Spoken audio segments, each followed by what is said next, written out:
There's a devil on the back of your hand and an angel on your palm.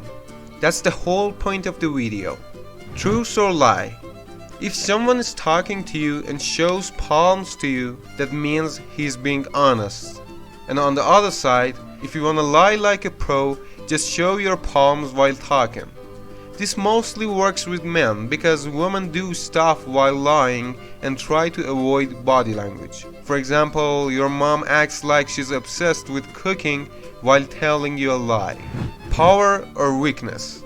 Showing your palms means you're honest, and showing back of your hand means power.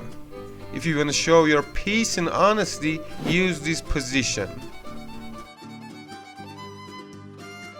And if you want people to obey you, use this position. Now you know why Hitler used this sign for saying hi. Charismatic or humble? According to stuff I said, when you want to show your dominance, you should use back of your hand. And when you want to show your humbleness, use your palm. This tip really matters while shaking hands. When you want to shake hands with a nice person, use this position for offering handshakes.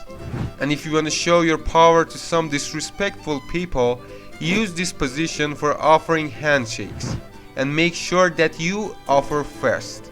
Normal handshakes with this position has nothing special, but for showing power with humbleness in situations like you want to show your power to someone and also you don't want to offend them, go for a normal handshake and then add your other hand after the shake.